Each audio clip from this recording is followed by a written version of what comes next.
Aujourd'hui, je vais vous parler de préparer la guerre. Préparer la guerre est la suite de Il est venu libérer les captifs.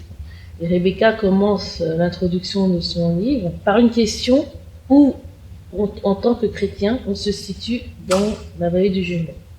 Pour que on puisse avoir la victoire contre Satan dans cette guerre qui est la nôtre continuellement, il faut, avant toute chose, avoir une intimité avec Dieu.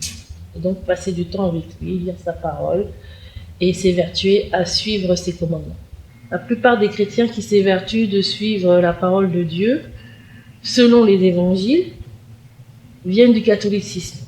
Elles dévoilent les choses cachées, les fausses doctrines du catholicisme, sans pour autant jeter la pierre aux catholiques. Ça, elle le précise bien dans son livre. Elle parle également, suite à une expérience qu'elle a vécue avec le Seigneur, de l'homme irrésolu. Elle avait tout perdu, il vivait dans un taudis, elle en avait marre, elle avait un cancer qui était revenu, donc elle a voulu se suicider, elle cherchait un pont.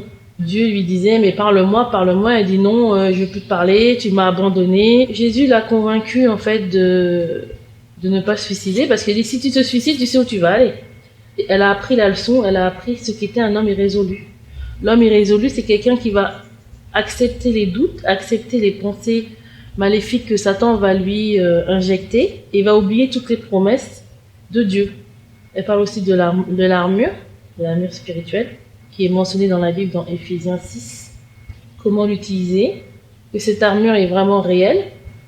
Une fois qu'on demande à Dieu de nous revêtir de son armure, l'armure vient se poser sur notre corps spirituel. Et elle parle également de la différence entre le corps, l'âme et l'esprit. Adam, il pouvait parfaitement parler avec Dieu et marcher avec Dieu dans le jardin d'Éden, parce que le corps, l'âme et l'esprit étaient liés entre eux. Dieu et esprit. Et quand Adam a chuté, la connexion entre l'âme et l'esprit a été interrompue. Dieu l'a coupée. Parce qu'il nous est interdit maintenant de voir constamment dans le monde spirituel à cause de notre condition de pécheur.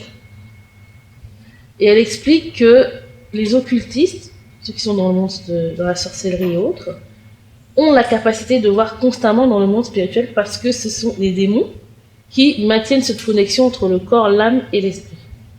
Et quand on devient chrétien, de temps en temps, Dieu, par son Saint-Esprit, fait la connexion entre le corps, l'âme et l'esprit.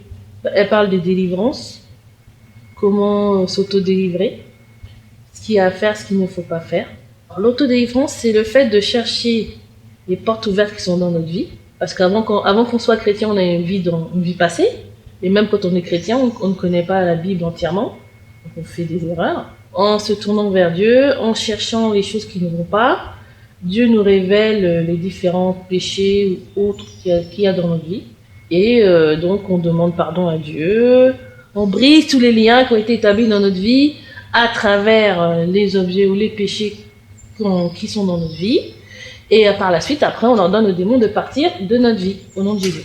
Si vous voulez en savoir plus, je vous conseille d'aller sur le site des éditions Roi des Rois, sur lequel vous pourrez télécharger le premier chapitre de Préparer la guerre. Et la prochaine fois, je vous parlerai de la suite Valse d'honneur.